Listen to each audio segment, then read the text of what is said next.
Hello, wise grasshoppers. And so begins our digital learning journey together. I'm so happy that we can do this. And by all means, if you have questions, feel free to shoot me an email. And I look forward to our weekly review that will take place on Friday on the YouTube channel. Once I figure out what I'm doing. These little links here are just some fun videos about presidents, so check them out if you want. And without further ado, let's learn about the presidency. If you haven't watched any of President Trump's inaugural address, I would suggest just this 8-minute version. Get a good idea of what his goals were when he was sworn into office on January the 20th of 2017, and, assess how you feel he's been doing up until this point. Let's talk about the roots of the office of the President of the United States. Please don't forget that following our breakup from Great Britain, remember, we were pretty paranoid. Did the Articles of Confederation have a president? No, they didn't. There was no executive branch, there was no judicial branch, there was only a legislative body. So distrust of the king really plays a big role here into why we structured the presidency the way that we did. And so, like I said, the Articles did not have an executive branch. However, the framers of the Constitution, following the many failures of the Articles of Confederation, most notably Shays' Rebellion, did feel like it would be a good idea to have a central figure over the entire government, but still have a separation of power and a system of checks and balances to ensure that that person did not get too powerful. And of course, it was President George Washington who came up with the title Mr. President, as opposed to anything else too pompous sounding, which is what he was trying to avoid. His buddy John Adams suggested something like His Most Illustrious Highness, the President of the United States of America. And George Washington goes, no, just Mr. President, works great. So there you go. So just a little bit of basic information about the president.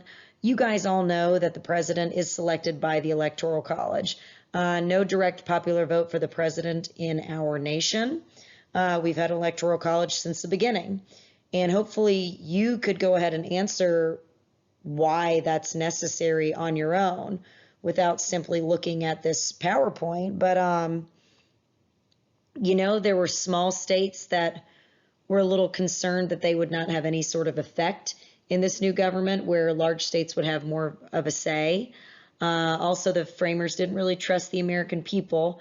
Hopefully you're reminded of that Richard Hofstadter reading where they called people animals and really just viewed us as idiots. So instead, the president is indirectly selected by electors who are portioned to each state based on their representation in Congress. So in Georgia, hopefully you recall that we have, take a wild guess, how many? 16, very good, electors that will go and cast their votes depending on which party's candidate wins the majority of the popular vote in the state. If it's the Republican candidate, then those 16 will cast their vote. If it's a Democratic candidate, then those 16 will cast their vote. Okay. In terms of terms, sorry, that's just the way that worked out. The president has 4 years in a term. There was no term limit for the president in the Constitution. It was President Washington that kind of set the precedent for 2 terms, and everybody else followed it. Can you guys recall who the exceptions were? You might be listening to this by yourself and choosing not to answer out loud. I encourage you to do so, though it would be more fun. So Cleveland, had he had his way, may have served 3 terms. However, he got elected to 2 non-consecutively. Roosevelt, Teddy, ran for a 3rd term, didn't quite get it, but his cuz sure did. Don't forget, FDR was elected 4 times. you're going to do an assignment with the amendments, but just know that it's the 22nd Amendment that actually establishes term limits. And it says that a president can be president for 2 full terms or a maximum of 10 years. And like I said, this was ratified following FDR's 13-year tenure. So he died in 45 in April and was reelected in November of 44, hence the 13 years. For qualifications, you guys know this. I mean, you should be able to recite this in your sleep by now. You've got to be 35, a natural-born citizen, and you must have lived in the United States for 14 continuous years prior to running. What do you think? Do you think there are any informal qualifications? I mean, you could say you've got to have experience in the government, but not necessarily.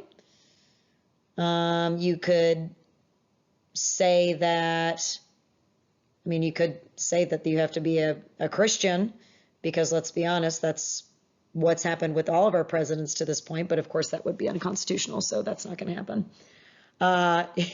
You could say you have to be male, because again, that's what all of our presidents have been up until this point. So informal qualifications, there are none, but you can see some similarities in our 45 presidents, 44 different men. For letter D, Federalist 70, we are going to have a discussion on this document on Tuesday.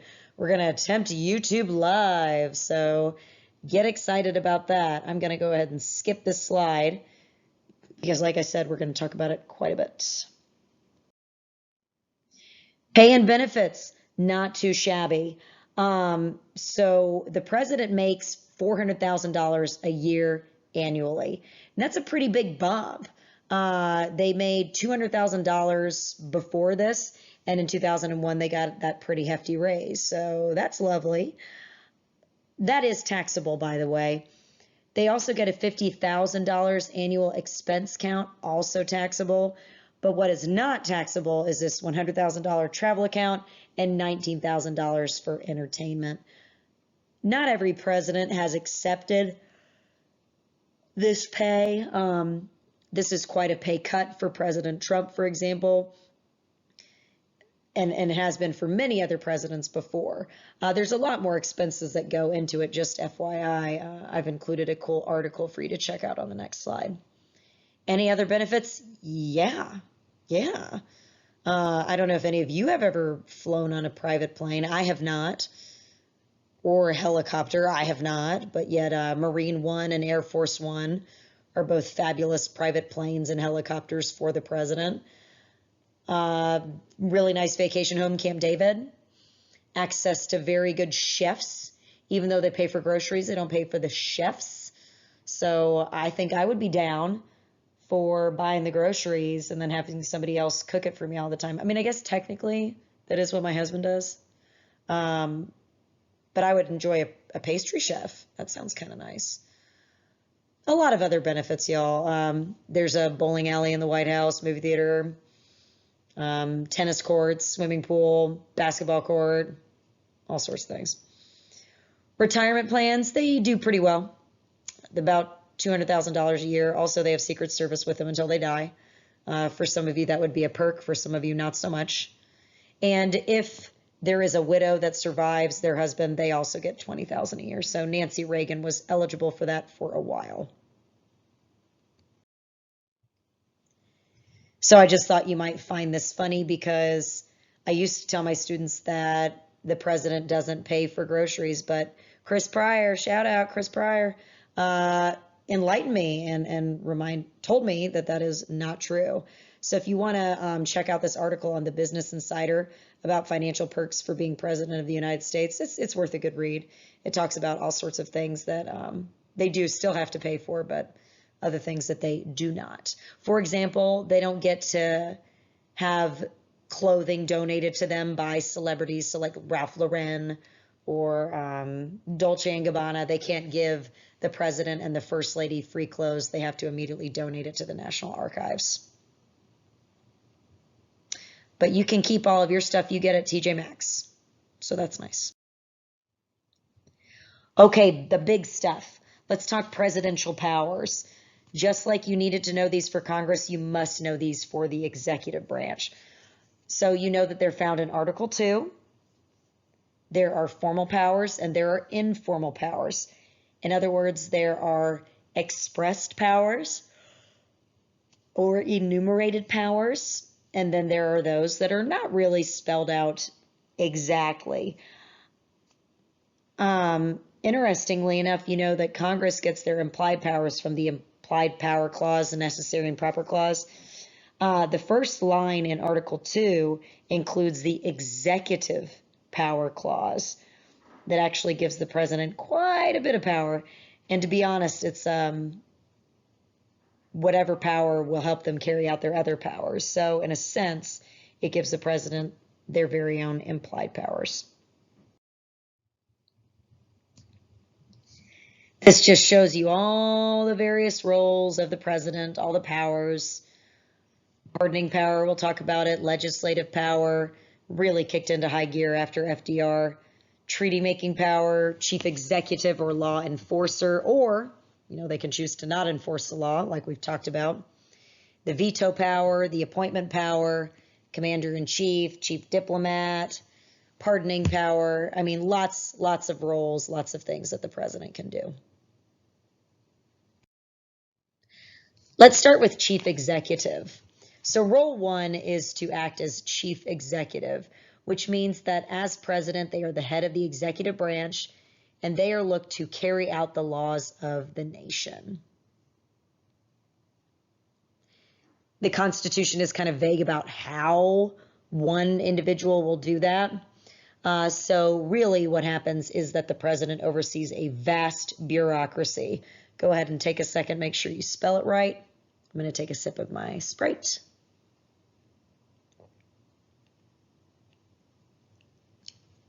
Okay. The bureaucracy includes the cabinet, which is not in the Constitution, but is in the order of succession, makes a ton of money, has a ton of power. It's fascinating. You know that they are appointed by the president and then confirmed by Senate.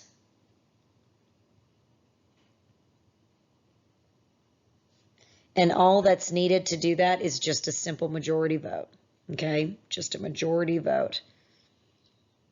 There are 15 department heads in the cabinet, all called secretary, with the exception of the Department of Justice head, who is called the Attorney General. And they aid in executing laws through their departments, and they advise the president. It's interesting, though, and we'll talk more about this when we get to the bureaucracy. They can, at times, end up being a little bit more loyal to their department rather than POTUS. I believe you guys might have remembered all the back and forth in the news recently between President Trump and his Attorney General, Bill Barr. And that kind of points to William Barr not valuing his relationship with the president as much as he values his job. So when they can become more loyal to their department rather than the president, this is called going native.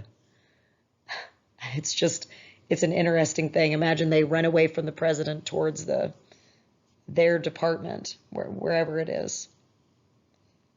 And they just do what they want to do and not what the president wants to do. It's a quick way to get fired, just FYI. Okay? And I already walked you through all of that. The choices in members can vary, FYI. Some patronage does still apply.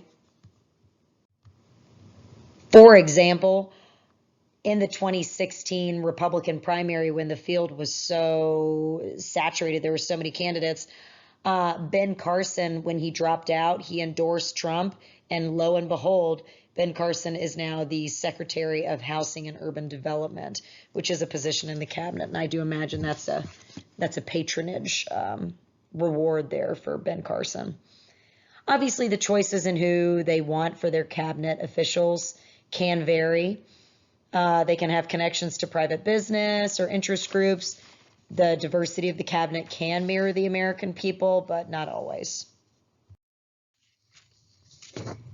And this just shows you all of the positions in the cabinet. And like I said, we'll talk a little bit more about this when we get to the bureaucracy. But I mean, here they all are. State, Treasury, Defense, Attorney General, Department of the Interior, Agriculture, Commerce, Labor, Health and Human Services, Housing and Urban Development. And then this shows you some other folks that are part of this inner workings of the cabinet and the executive branch. But then again, you've got Homeland Security, Veterans Affairs, Education, Energy, and Transportation. And here you've got a picture of the president along with some of the members of cabinet. You might recognize former Attorney General Jeff Sessions, former Secretary of Energy Rick Perry, former Ambassador to the UN Nikki Haley, Director of Housing and Urban Development Ben Carson, and there, of course, is Mike Pence. Okay, in his role as chief diplomat, the job of the president is to guide U.S. foreign policy. This includes the treaty-making power, okay? This is the big one. And it's not something that the president can do on their own. They have the ability to write them, to negotiate them, but the Senate does have to agree. And it has to be 2/3 of the Senate. And look at the word here. They have to ratify. That's an important word. I want to make sure you use that appropriately. Excuse me. Alrighty. But as chief diplomat, the president is really seen as the symbolic head of the United States of America. And as the head honcho of the United States of America, they're making deals with other heads of state. And the president does have an advantage on the international stage here because, like I told you before, it's easier for them to get media attention because they are one person.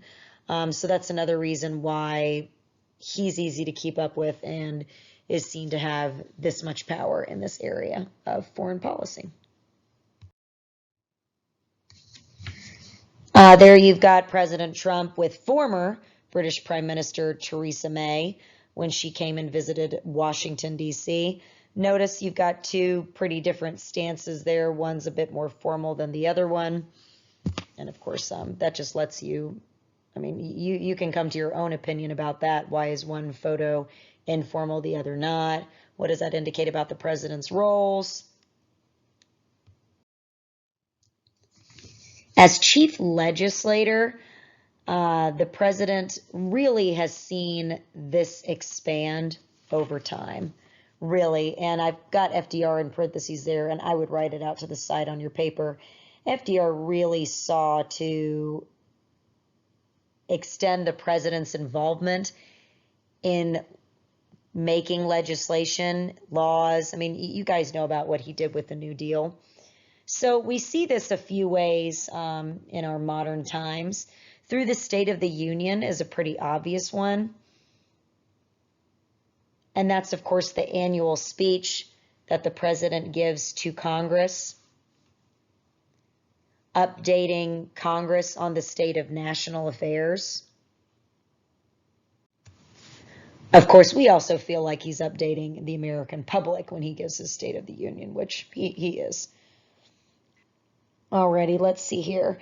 At the State of the Union address, the president does lay out the legislative agenda to really mobilize public support. I asked you guys to watch the State of the Union and to point out powerful moments.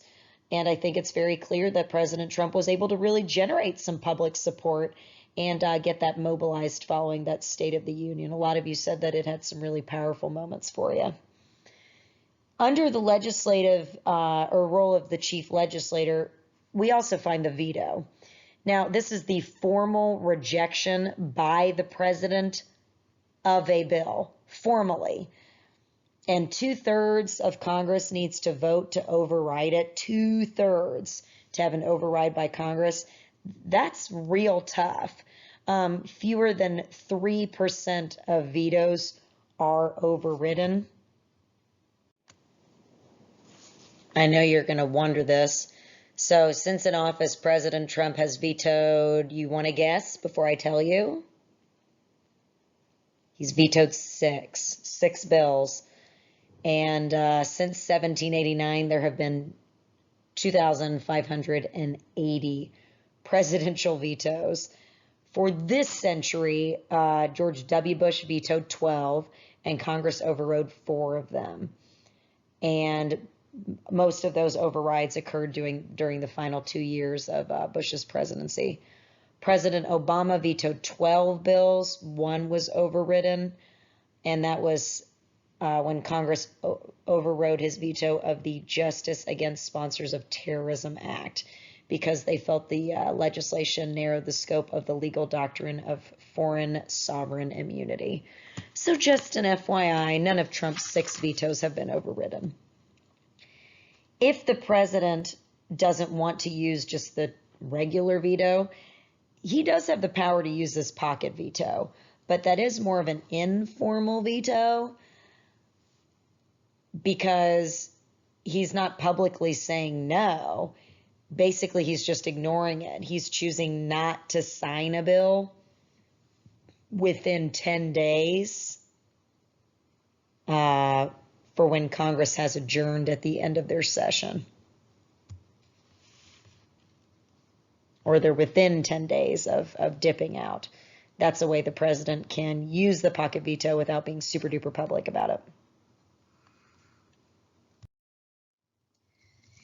For role number 4 as commander-in-chief, this means that the president is at the top, the very top of the military chain of command.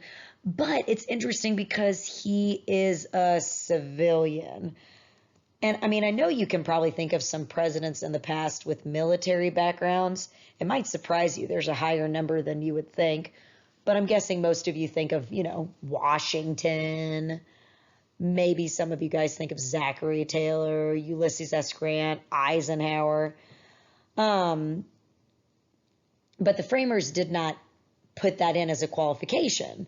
I guess they just didn't really feel like it was necessary. But they did limit the war-making power of the president. And they did this in the sense that Congress is the body that can declare war, not the president. Okay? Now, the president can respond to a threat more quickly than Congress can. And I'm saying that they can respond to it more quickly than Congress can because they have to fight with themselves. And all they need to get for something to be passed is 1 vote, whereas you have to have at least half of 535 people say, yes, let's go to war.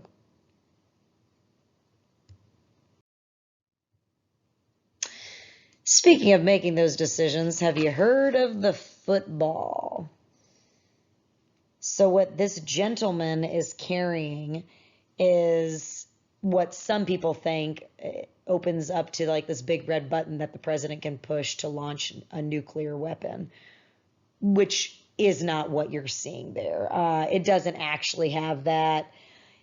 Its primary purpose is to confirm who the president is, allow the president to communicate with, National Military Command Center and the Pentagon, and they're the ones who are monitoring worldwide nuclear threats. Those briefcases, affectionately known as the football, does give the president a more simplified menu of their options for utilizing a nuclear strike. For example, the president could decide whether to destroy all of America's enemies in one fell swoop, or maybe they just want to go after, Beijing or Moscow or Pyongyang.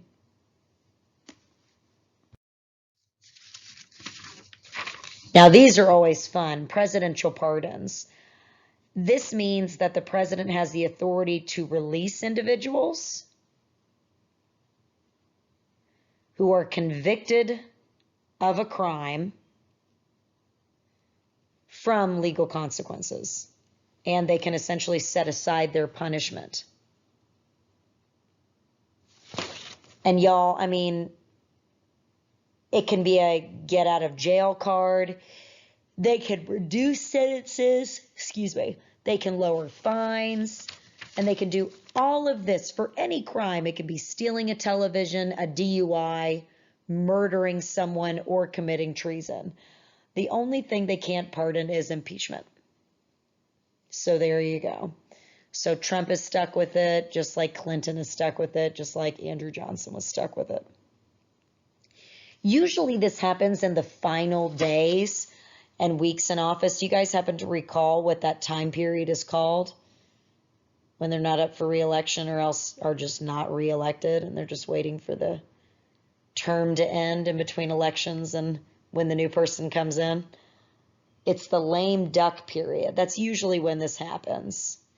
And this chart here shows you the presidents and the number of pardons or commutations, commuting it to a lesser sentence, that they've granted since the end of World War II.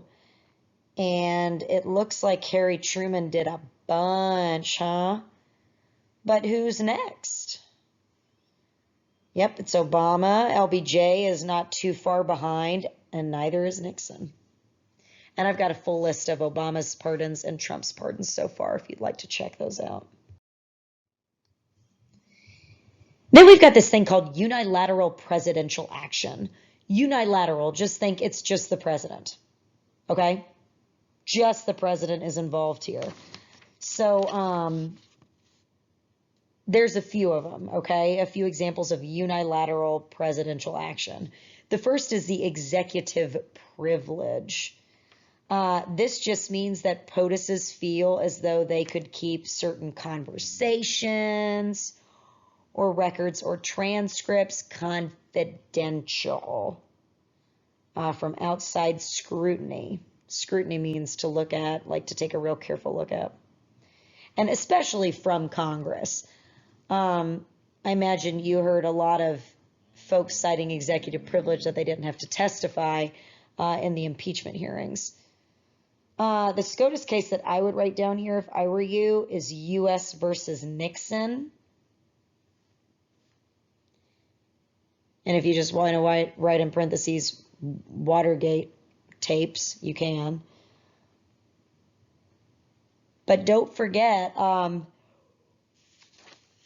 actually, we haven't talked about this. We talked about the Pentagon Papers, that's right. So the word got out that Nixon was involved in Watergate, and for some reason, he was just a paranoid fella. He taped himself having conversations all the time, taped every conversation he had. Well, guess what? When you talk about breaking the law, probably don't need to record that, buddy. And again, guys, even if Nixon did not know about it at the time, he helped cover it up later. So the Supreme Court case, U.S. versus Nixon, really narrowed the definition of executive privilege, because when Nixon was asked to hand over the tapes as evidence, to try and prove that he was involved, he said, no, I have executive privilege. SCOTUS said, nah, I don't think so here. And it narrowed that definition. It also increased congressional oversight of the president. Yeah. So they're keeping a little bit of a closer eye on the president there.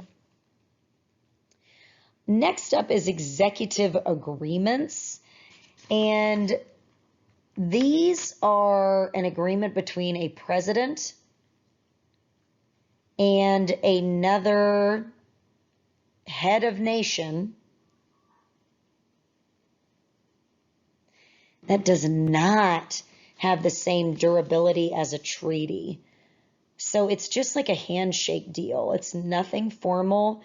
It's between two heads of the state, not the two countries. So it's not binding.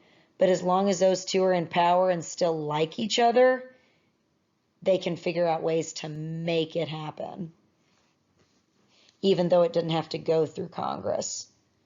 So just make sure that you write that down, guys. That's huge. This does not require Senate ratification.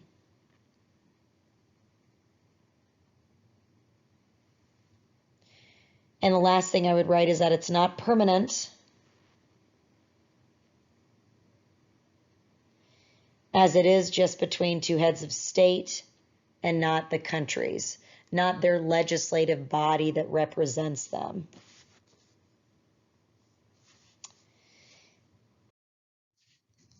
Alrighty, then we've got our executive orders. These are very similar to executive agreements, I think. So these are policy directives issued by the president that do not require Senate approval. So I hope that you're making the connection between executive orders and executive agreements. Both things that the president can do by themselves, unilaterally. Neither has to go through Congress for approval. And that should go ahead and tell you that neither of them have staying power. Neither can stick around unless the next president wants to honor them. Executive orders, I mean, there's a ton of them, guys. You see that number on the screen, 9066? That's because it's the 9,066th executive order. Oftentimes, they're just routine administrative procedures, and you can read about them when you do your executive order research.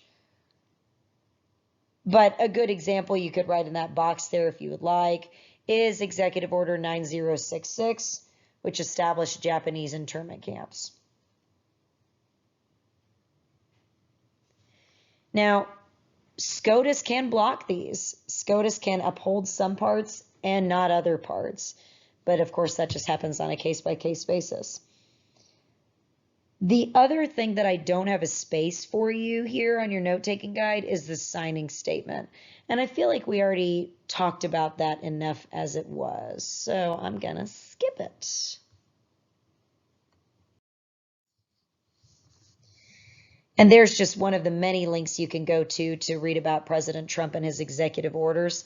However, when you're doing your executive order assignment this week, you'll learn a good bit about them. I thought you might like to know that he has issued 143 so far this presidency. And this just shows you where they fall. Who's issued the most, the least. So you can see that really before Grant, they weren't utilized that often. Theodore Roosevelt used them more. Wilson. And then FDR. When you're president for that long a time and you're president during the Depression and the war, you got to do something.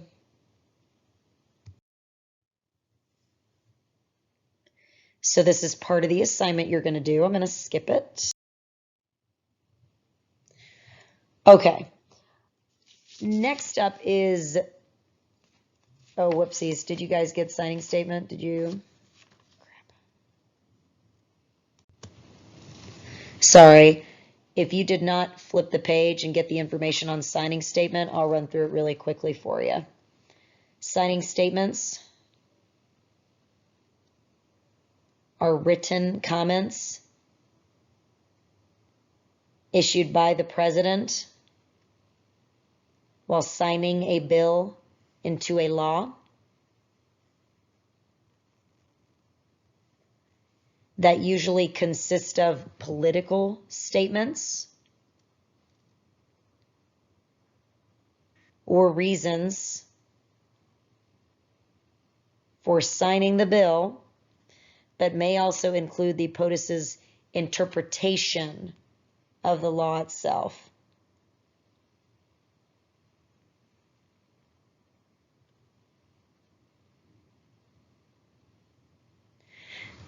So this is another way how POTUS controls legislative action. That's, laws written by Congress via bureaucratic execution.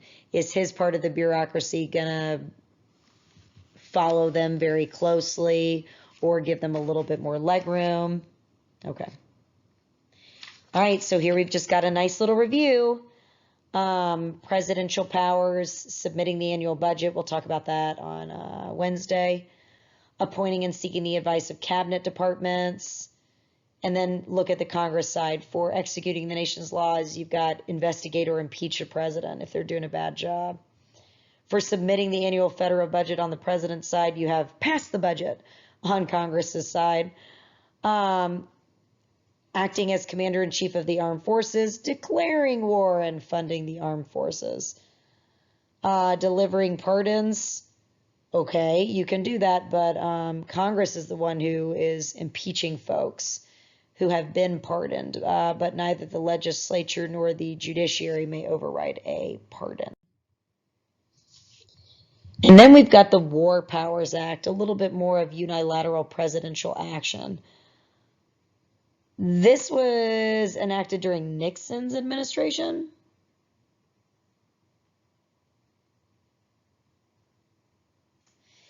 And this was following the Gulf of Tonkin incident when LBJ took our country into war without a formal declaration of war against us, or according to some people, without proof that we were attacked in the Gulf of Tonkin.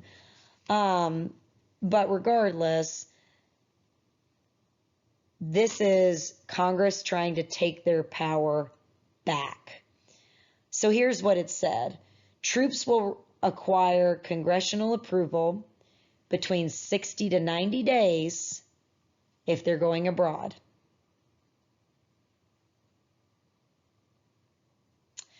The president then must inform Congress within 48 hours of deployment. So the president can't keep it a secret and hope that Congress doesn't notice. It doesn't work that way.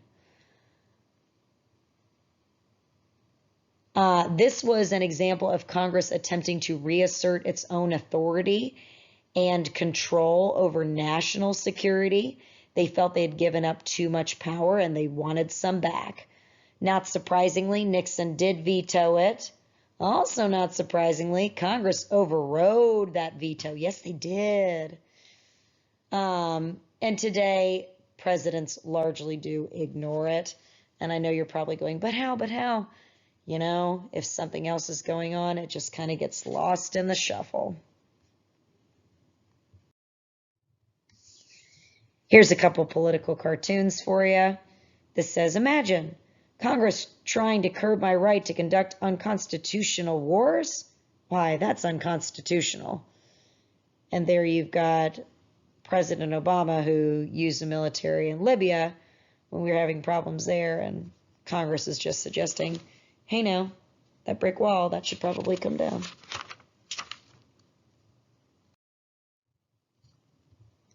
So I feel like we've gone over this a lot, all the various roles of the president. And I feel like you've got constitutional powers taken care of, national security, legislative powers, administrative, judicial.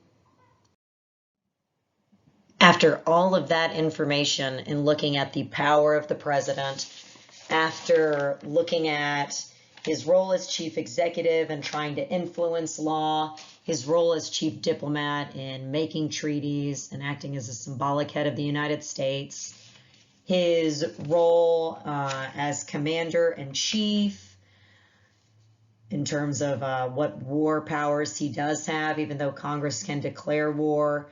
There are some things that the president can do. Hopefully you remember the War Powers Act slide we just went over. In terms of looking at his role as the chief executive by overseeing that huge bureaucracy in enforcing the law, and then looking at his very unpopular power to pardon, which is why they usually wait until the very end of their presidency to do so, and then all the unilateral executive actions, executive privilege, executive agreement, executive orders. I want you to keep all of that information in your brain while you look at these questions.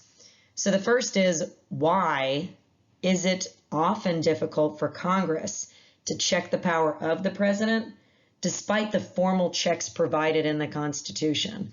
So why is it difficult for them? Because plenty of people will argue with you, plenty of political scientists, that the power of the executive has clearly expanded beyond the power of the legislative branch in modern times. I think to answer this question, you've got to be able to recall what the formal checks are that Congress has.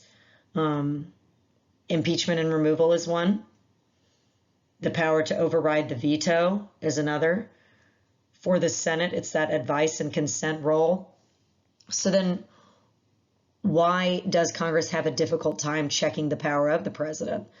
I think you should then look to the president's power to do those things that don't require congressional approval and that they can just do, which are then mentioned in the next question. How have presidents used executive agreements, executive orders, and signing statements to expand their power? Okay. Hopefully you recall what the signing statement is, which essentially is where the president says, I think I might give a little bit more attention to this than I would to something else, or I don't plan on enforcing this particular part of this new law, or I'm going to allow for the funding of a new agency to come into play here. And those executive agreements, y'all, I mean, they can stick around if President Trump makes it in the first year of his presidency, and if he becomes a two-term president, that's 7 more years that Congress really should go along with what the president wants, and the president will make it public knowledge what they want.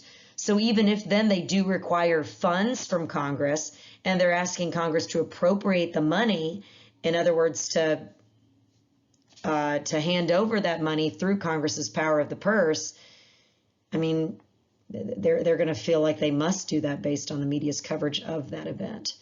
And of course, executive orders, that's a way for the president to get what the president wants in that moment. The next question, why is Congress often more successful in checking the president's domestic agenda than blocking his actions in foreign affairs? I think that kind of goes back to what I was just saying. The media is going to play a role here. In terms of foreign affairs, the president isn't the only one making these decisions. He's got the Joint Chiefs of Staff. They've got quite a number of people in the National Security Council. And so as commander-in-chief, they seem to have a little bit more knowledge and potentially, you could argue, more clout to make these decisions. Whereas the public, they're going to be more aware of the domestic agenda, things that are going to impact them and what they feel is a more direct basis. And don't forget, those congressmen and women, especially in the House, are elected to represent those in their district and to act as delegates. So if the people want something changed domestically, they'll probably get a little bit more involved in writing to their congressmen and women. And then lastly, why do presidents issue executive orders that might be blocked by the Supreme Court? President Trump's travel ban very early on in his presidency, that was in an attempt to deliver on some campaign promises, I would think, and some things that he may have said in his stump speeches at campaign events. FDR, when he did, set up those Japanese internment camps, that could have very well been found to be unconstitutional by the Supreme Court or by other federal courts, but yet he felt it was necessary in the moment for the national security of the nation.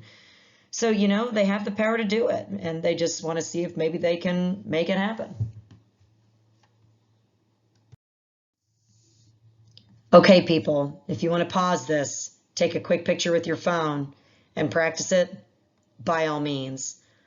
You've got another free response question coming up on the next slide. You can do the same thing. I'll be happy to, if you want to submit them on an extra folder and turnitin.com, I'll be happy to take a look at one of these for the executive branch if you would like. Here's the other one. If you would like to take a picture of this with your phone and then practice writing it later, you can certainly do that. And then you could submit it on turnitin.com and I would be happy to take a look at it. You just give yourself 20 minutes, no notes, and see how you do. So the modern presidency in context. What we're looking at here is we are looking at a single person, obviously, but they don't do the job alone. And I don't just mean they have a vice president. I mean the bureaucracy is ginormous and they have a lot of help, which goes into the next point that they do oversee a very large executive office. We'll touch on this more when we get to the bureaucracy next week, but it includes the cabinet, the executive office of the president, the White House staff, independent agencies, which include independent executive agencies, independent regulatory commissions, government corporations. I mean, there's a ton of people in the bureaucracy that help the executive branch enforce law. And then the last bullet point here says that presidential decision-making and execution of policy can be helped or hindered by low-level bureaucrats, by Congress, and by the public opinion. So there are limits to what they can do, and hopefully you are all aware of that now. So let's look at some other important relationships on your notes, and let's start with the vice presidency. It was the 12th Amendment that called for the president and the vice president to be essentially elected together. Don't forget that before the 12th Amendment, the runner-up for the office of president became vice president. I'm so thankful that we fixed that. I mean, that was just silly. Designer error, framers. So this amended the original language of the Constitution, the part where it mentioned the Electoral College, and it made the second highest vote getter in the election the vice president. Yeah, we're now changing that. Now, when the electors meet in their respective states to vote, they cast 2 ballots, one for the president and then one for the vice president. Technically, yes, you could have a president from one party and a vice president from the other party, but that would mean that you would have to have the vast majority of electors becoming faithless electors, and I don't see that happening, guys. Constitutionally, you know that the vice president is president of the Senate. I've already talked about that in our legislative branch PowerPoint, and you know that they get to break a tie in the Senate. You also know that they are first in line of the order of succession, meaning if something happens to the president, the vice president gets the job. And that's according to the 25th Amendment, which we'll talk more about in a little bit. Sometimes they do serve as acting president, but it is overwhelmingly an unimportant post unless the president is unable to discharge the powers of the office. So, I mean, really, John Garner, who was FDR's vice president for a couple of terms, said that the vice presidency isn't worth a warm pitcher of spit. They really don't have a lot of formal jobs. It depends on how the president feels about them and if they are capable or not with how much they are able to do on behalf of the executive branch. We also have the first spouse, or as they are fondly referred to, if it is a woman, as FLOTUS. That makes me very happy. The first spouse has no formal role in the administration.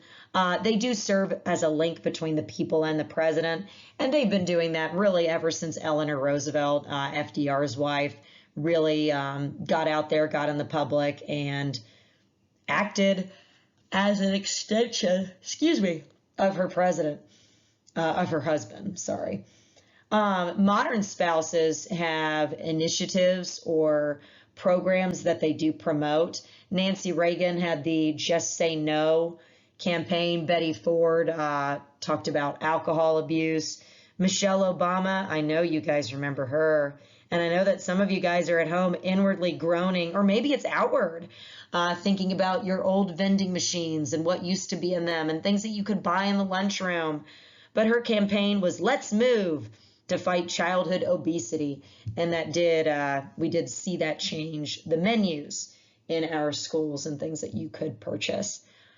Melania Trump's anti-bullying initiative program is called Be Best. Okie doke.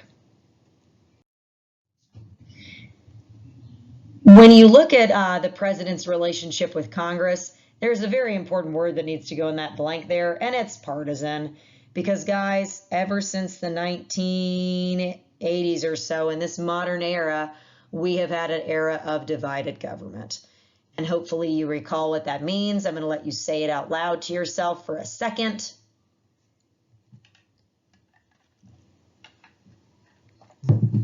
It is one party in control of the executive branch and another party in control of all or half of the legislative branch. So the president is viewed as the unofficial leader of the political party, so you could call them the chief of the party. They do choose the leader of the party organization, the head of the DNC, Tom Perez, or the head of the RNC, Ronna McDaniel. And as president, they've got to bargain and they've got to persuade with Congress to effectively execute their agenda with what they want to get done. This is why they do work with party leaders on both sides. I'm sure you guys have heard in the news that the House Democrats were meeting into the wee hours of the morning with the White House staff to try and work out a deal on this second coronavirus aid package legislation. And they do serve a variety of constituencies as the president. I mean, they serve the entire United States of America, y'all. That's Viva variety. There's a lot of different folks. This fabulous chart shows us the first 100 days. Ever since FDR was elected, a president is measured by their first 100 days, their actions in office, what they do, to see just how effective they're going to be.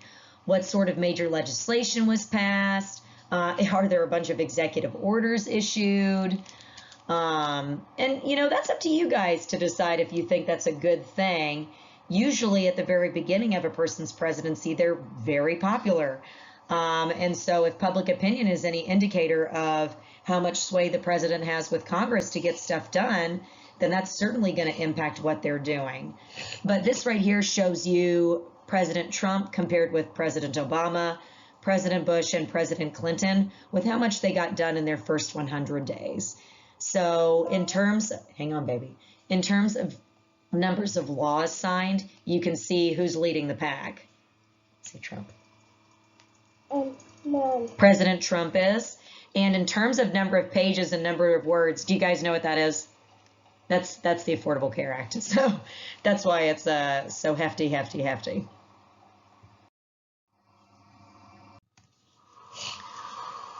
With the president and public opinion, obviously, what I just said, this can expand or constrain their presidential power.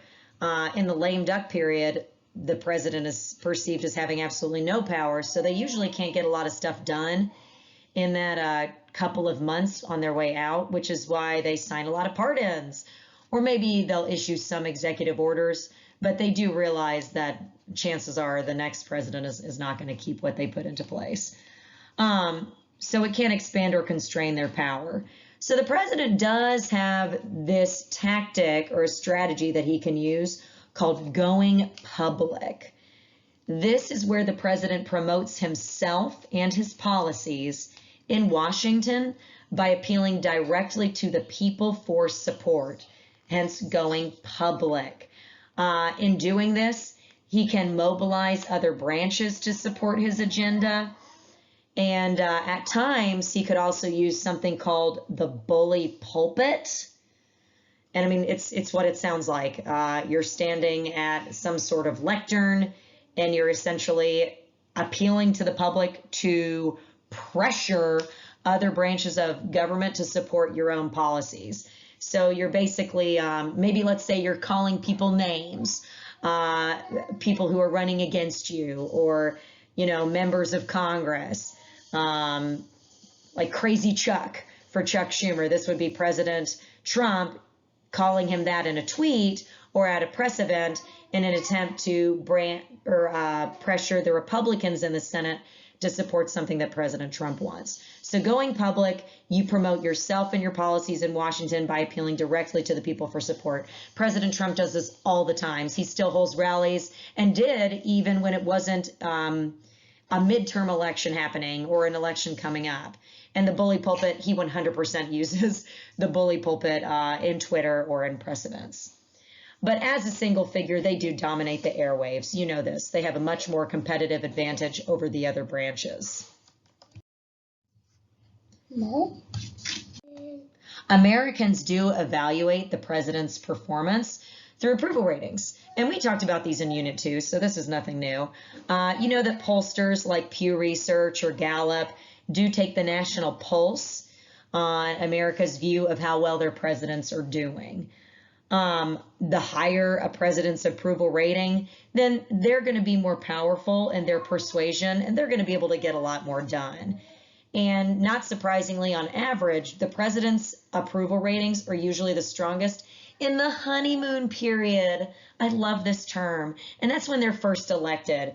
It's kind of referencing when a couple gets married and they're on their honeymoon and they're the happiest, as opposed to when they get back to reality of, you know, no more wedding and no more honeymoon and, you know, life as usual. Also, it can be very strong after they're first elected during times of national economic or military crisis. Rally around the flag. Right now, we are in a national economic crisis in addition to the pandemic and national emergency that President Trump has declared. So if President Trump and things that the Fed are doing and that the government is doing, if it seems to be effective, and if our economy does start bouncing back, President Trump can experience some very strong approval ratings from that. However, the opposite can be true as well, so that is something for us to pay attention to in these coming days. This just shows you average approval ratings for presidents while they've been in office, and you can see who had the highest average approval rating. Go ahead and look. It's Eisenhower at 65, but look at that, JFK at 70. That's pretty dang high, y'all. I'm sure his good looks contributed just a little bit. No, I'm just kidding. Or maybe I'm not. George H.W. Bush, he had pretty high approval ratings for a while there, which is interesting because he's a single-term president, so keep that in mind. Clinton's 55, LBJ 55. Not too shabby for some of these, but our two recent presidents, 49 and 47.9. Not the best. You always want to be above 50% if you can.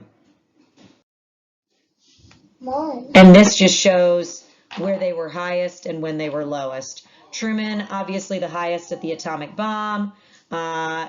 This little drop here, this big drop is when he desegregated the military.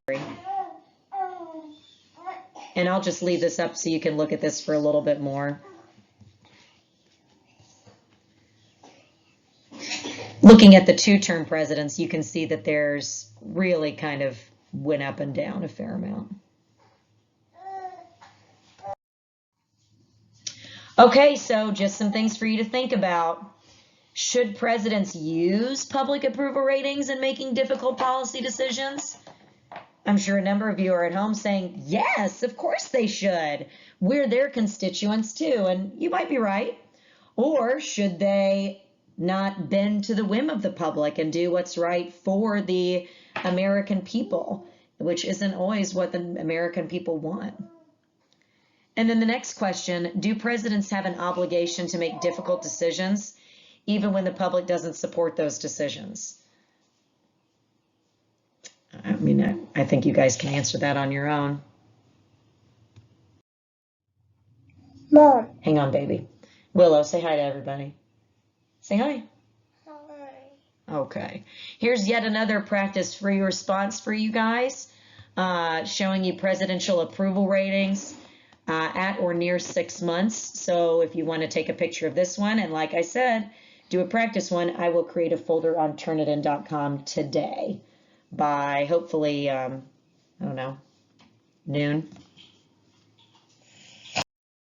Mommy. Okay, we get to take a break. This is where I want you to stop in your notes. The PowerPoint is going to continue into the bureaucracy, but I'll record a separate one for that.